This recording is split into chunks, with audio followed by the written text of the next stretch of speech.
بسم الله الرحمن الرحيم. الحمد لله رب العالمين، والصلاة والسلام على سيدنا محمد وعلى آله وصحبه أجمعين. من رغب في سنة محمد وصل، ومن رغب عن سنته واتبع سنن المسلمين غوى وخسر وضل وانفصل. نعم، سمعت جيدا. من رغب عن سنة محمد واتبع سنن المسلمين اليوم غوى وخسر وضل وانفصل. سمعت جيدا. نعم، سمعتها من معمم أيضا. نعم، الشيوعيون في أدبياتهم مقولة، يقولون: الدين أفيون الشعوب. أضف على هذه الجملة كلمتين صغيرتين تستحق أن تكتب بماء الذهب، فقل: الدين أفيون الشعوب إذا استغل. لا مصيبة أكبر من مصيبة الأمم والشعوب في الدين إذا استغل. وللأسف أمر جرى عبر الزمن منذ أن خلق الله الإنسان ويجري إلى اليوم،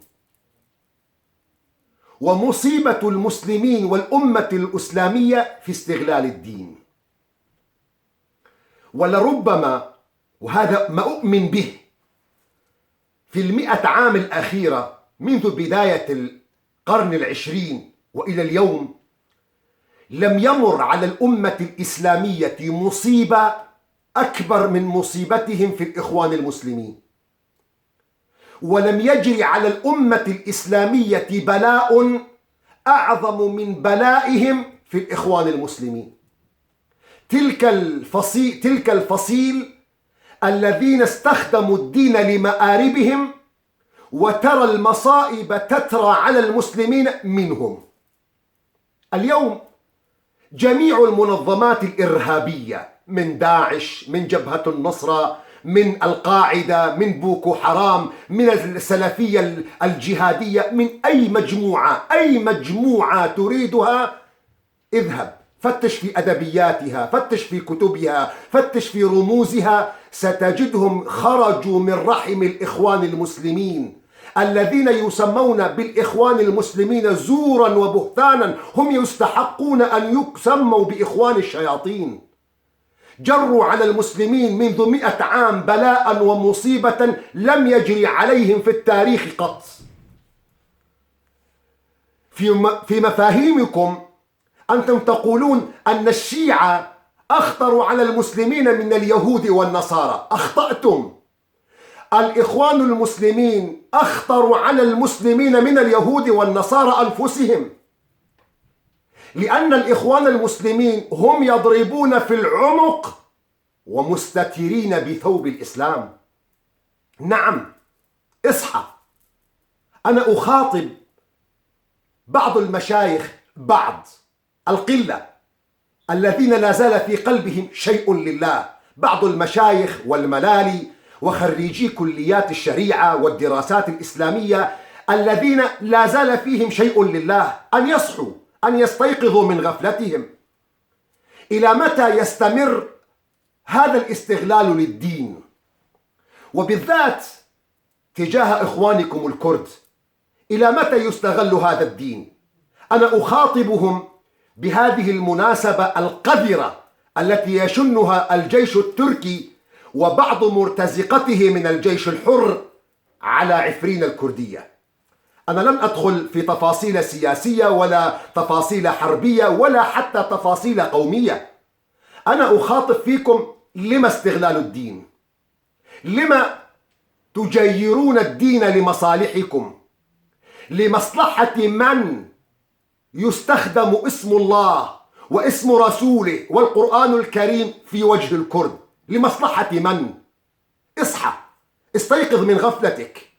هؤلاء الطغاة يغررون بك أيها الشيخ، يا خريجي كلية الشريعة، يا من تدعي أنك درست في كليات إسلامية، اصحى على نفسك. بأي حق يستخدم الدين ضد الكرد؟ وهذه ليست هي المرة الأولى. أذكرك قبل ذلك استخدمها طغاة آخرون. صدام حسين والنظام البعثي العفلقي الفاشي في العراق أيضا استخدمها. أنت تعلم أكثر مني لكنك تتغافل، لكنك تتجاهل. أنت تعلم أن نظام البعث وصدام حسين ما كانوا مؤمنين. أنت تقرأ في أدبياتهم: آمنت بالبعث ربا لا شريك له وبالعروبة دينا ما له ثاني. لكنه يوم أراد أن يغرر بك، يوم أراد أن يستهينك، استخدم شعارا قرآنيا في حربه ضد الأكراد فسماها عملية الأنفال حتى يغرر بك. اليوم الجيش التركي ومرتزقته من الجيش الحر عندما يهجمون على عفرين الكردية أيضا من أجل أن يخدعوك، من أجل أن يستغفلوك، نعم من أجل أن يستغفلوك، يستخدمون اسم الدين. يقرؤون سورة الفتح: إنا فتحنا لك فتحا مبينا، ضد الكرد، ضد المسلمين، حتى تنخدع فتظن حقيقة أن الحرب هي حرب إسلامية مع الكفار، مع العلم أنك تعلم أن 99% من الأكراد مسلمون سنة. يا رجل اتق الله. أين قراءتك للقرآن؟ أين قراءتك لحديث النبي صلى الله عليه وسلم؟ أين تعلمت أن المسلم معصوم الدم؟ أين تعلمت استغلال الدين ضد إخوانك المسلمين؟ لكن كحالتنا دائما ومصيبتنا في إخوان الشياطين، الإخوان المسلمين، استغلالهم للدين. نحن شاهدنا عبر كبيرهم الدكتور يوسف القرضاوي. مصيبتنا نحن المسلمين في جميع التخصصات هناك سن تقاعدي. الطبيب له سن تقاعدي، المهندس له سن تقاعدي، جميع الوظائف إلا الشيخ، إلا المنظر يبقى إلى أن يأخذه الله فنستريح. الدكتور يوسف القرضاوي بلغ 80 من عمره، وصل إلى أرذل العمر ولا زال مصائبه تترى على العالم الإسلامي. يخرج علينا في مؤتمر شكرا تركيا فيقول: الحمد لله نحن رزقنا برجب طيب أردوغان خليفة المسلمين. يا رجل اصحى على حالك. الإخوان المسلمين لا زالوا يداعبون فيك حلم الخلافة. الدكتور يوسف القرضاوي يقول: رجب طيب أردوغان سلطان 1.5 مليار من المسلمين. اتق الله يا رجل، اتق الله يا يوسف القرضاوي. أردوغان سلطان ل1.5 مليار من المسلمين. أنتم تعلمون الناس في مساجدكم، أنتم تعلمون الناس في محاضراتكم أن الزنا فاحشة كبيرة، وتنسى أن أكبر دعارة في عند أردوغان قوانين صدرت في عهد أردوغان، الدعارة قننت في عهد أردوغان، وتقول لي أن أردوغان سلطان المسلمين وسلطان 1.5 مليار من المسلمين. اتق الله يا رجل. إحصائيات رسمية تركية، إحصائيات رسمية تركية، اقرأوا. إحصائيات رسمية تركية تقول لك أكثر من 300,000 رجل أو 1000 شخص يعملون في الدعارة في تركيا. يا رجل أكبر من دولة قطر، أكبر من دولة البحرين، يعملون في الدعارة في عهد سلطانكم أردوغان. البعض يستخف بنا ويقول: هو قنن الدعارة حتى يتقرب من الاتحاد الأوروبي. يا رجل، يا رجل اصحى على حالك، استيقظ من غفلتك. نحن نعيش في أوروبا ونعيش في دول اسكندنافية. أنا أعيش في النرويج.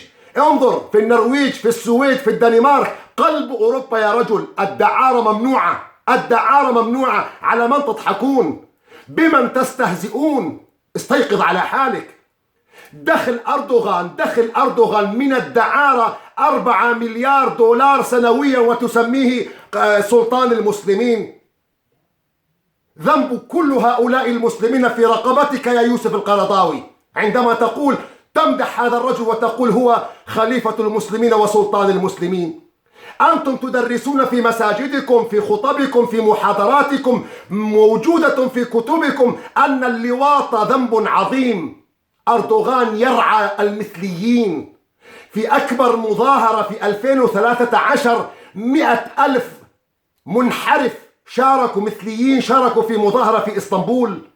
أردوغان بنفسه أصدر ووقع في 2014 قانون حمايتهم. البعض يستخف أيضا بكم، يقول لكم هو الرجل محب للإسلام ويريد أن يتدرج. يا رجل 17 عاما يتدرج، 17 عاما تقول لي يتدرج في أحكام الشريعة. يا رجل هو أصدر، هو قنن الدعارة، فأين التدرج؟ اصحوا على حالكم يا مسلمين. يا بعض طلبة العلم الذين لا زال بقي عندكم شيء لله، لم يغرر بكم، اتقوا الله. أردوغان يلعب عليكم، يقول أنا مع حقوق الفلسطينيين وأنا أدعم القدس. أنت تنسى أن وزير الاستخبارات والمواصلات الإسرائيلي إسرائيل كاتس يقول أردوغان يلعب معنا بمنطق العدو الصديق. منطق العدو الصديق، اصحى على حالك. منطق العدو الصديق يهاجم إسرائيل في الإعلام، في الميديا، في المؤتمرات، لكنه لا يمنعه من أن يزود دخل الإسرائيليين عبر معبر حيفا 25%، وعبر شركة كان يمتلكها ابن أردوغان أحمد بولاق أردوغان. يا رجل حتى بعد عملية ومقاطعة تركيا مع إسرائيل بعد سفينة مرمرة التي كانت متجهة لفك الحصار عن غزة، أكبر شركات وأساطيل النقل من وإلى إسرائيل كانت الخطوط الجوية التركية. على من تضحكون؟ أردوغان خليفة المسلمين، أردوغان سلطان 1.5 مليار من المسلمين. لكن هذا ليس بعيدا على الإخوان المسلمين. دكتور يوسف القرضاوي، أنا أتذكر وجميعكم يتذكرون لكنكم تستغفلون، عندما خرج على قناة الجزيرة في برنامجه المشهور الشريعة والحياة، عندما صدرت قرعة كأس العالم، عندما وصلت الأمور النهائية بين قطر وأمريكا من يستضيف كأس العالم في عام 2020 أو 2022، فنجحت قطر. قال هذا جهاد في سبيل الله.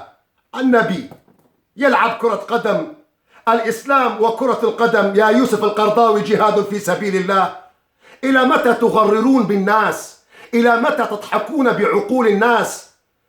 عليكم بعض الذين لا زال في قلبكم شيء لله أن تصحوا وأن تخرجوا على هؤلاء. أنا قرأت خبر وجميعكم قرأتم قبل أسبوع، الشيخ عبد العزيز الراجحي داعية قتل في غينيا، كان يدعو إلى الله في غينيا، قتل منذ أسبوعين. جميع القنوات أو القنوات السعودية نشرت هذا الأمر. ماذا كنت تفعل في غينيا؟ أنت ذاهب حتى تهدي رجل، تنفق الملايين يا سعودية، تنفق الملايين حتى تهدي رجلا جائعا. أنت تنفق عليه وجبة الغداء ليؤمن لك اليوم، فيأتيه بعد العصر ليعطيه من يعطيه لقمة العشاء فيصبح مسيحيا. أنت تصرف الأموال في إفريقيا حتى تهدي رجلا. انظر إلى الأكراد، نتيجة مصائبكم، نتيجة ظلمكم، نتيجة سكوتكم عن الحق، العشرات بل المئات والله يخرجون من الإسلام. أمس البارحة خبر جميع أصحابنا أصدقائنا من خريجي كليات الشريعة والدراسات الإسلامية يتداولونه ويقول الله أكبر الحمد لله على نعمة الإسلام. أحد القياديين في حزب البديل الألماني المتطرف أصبح مسلما ويعتمر إلى بيت الله الحرام. الله أكبر. تفرح لدخول متطرف بالإسلام، لكن انظر ألا تحزن بخروج العشرات والله المئات من الأكراد الذين يتركون دين الإسلام نتيجة سكوتكم عن الجرائم، نتيجة رماديتكم أمام هذه المصائب. بأي حق يستغل الدين تجاه الأكراد؟ لو كانت المعركة معركة حربية بين الأكراد والأتراك دون تدخلكم، دون توقيعكم، دون بصمتكم، دون اسطنبلتكم، لفرحنا بذلك، لكنا الحمد لله. أنتم صعبتم علينا مش مشكلتنا. المسلم الكردي يناديكم، يقولون لكم إنما المؤمنون إخوة، لما أخوتكم لا تشملني؟ يسألك بالله عليك، تقول له أمام الله سبحانه وتعالى لأن أردوغان خليفة المسلمين أمرنا بمحاربتهم. الكردي يسألك لما أخوة الإسلام لا تشملني؟ لما أخوة الإسلام تقف عند حدودي؟ لما أخوة الإسلام تتجاوزني؟ أين عدالة الإسلام؟ لما لا تشملني؟ أين المساواة الإسلامية؟ لما لا تشملني؟ أم تشملكم أنتم وحدكم؟ البعض المغرر به يقول أردوغان هو حامي الحدود. يا رجل اتقوا الله في المسلمين. إلى أمس كنتم تخطبون في الناس، كنتم تحاضرون في الناس تقولون هذه حدود وضعها الاستعمار. اليوم هذه الحدود أصبحت مقدسة. حدود كنتم تذمونها اليوم أصبحت مقدسة. وفرضا وجدلا وأنا منهم إن شاء الله يتحقق حلم الدولة الكردية. لكن حتى بمنطقكم أن الأكراد انفصاليون، ماذا جرى؟ هل خربت الدنيا؟ هل خرب الإسلام؟ أكثر من 23 دولة عربية لم يتمزق راية الإسلام. أكثر من 57 دولة إسلامية لم يتمزق راية الإسلام. لكن عندما الكردي ينادي بحقه يا غيرة الدين، بأي هذا المنطق تخاطبون الناس؟ لكن العتب ليس عليكم، العتب على الجماهير الغنم الذين يصدقونكم. نعم أقولها الغنم، لأنهم يأخذون أقوالكم كأنها قرآن منزل. إذا كان النبي صلى الله عليه وسلم يقول لا يزال المؤمن في فسحة من أمره ما لم يصب دما حراما، أنتم تشجعون الناس على قتل المسلمين.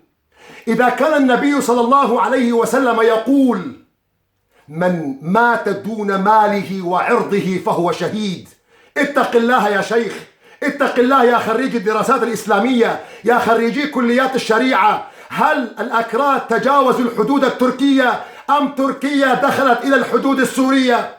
اتق الله، اتق الله.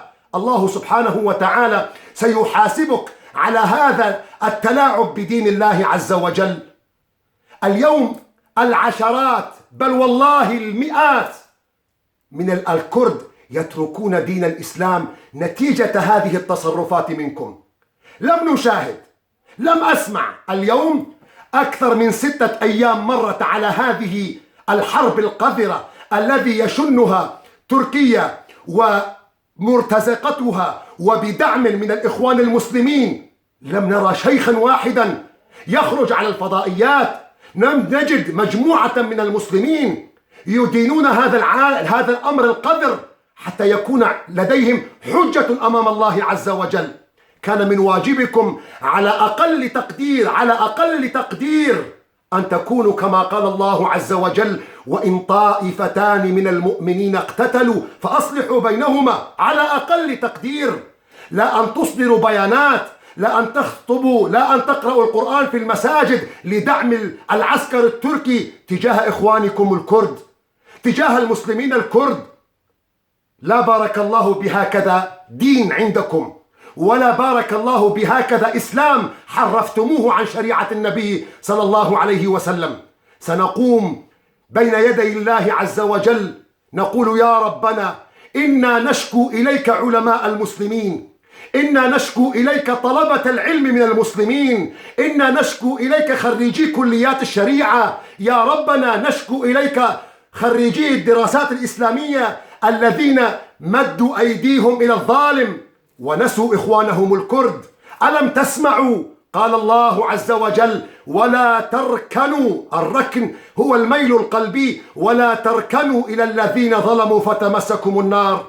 لكننا مؤمنون بالله عز وجل، وعفرين بإرادة أبنائها ستنتصر، وإن شاء الله ستصبح كل جعجعتكم وكل بياناتكم وكل تحريف حرفتم الكلمة عن مواضعه ستتكسر إن شاء الله أمام أسوار عفرين. إنا لله وإنا إليه راجعون. حسبنا الله ونعم الوكيل.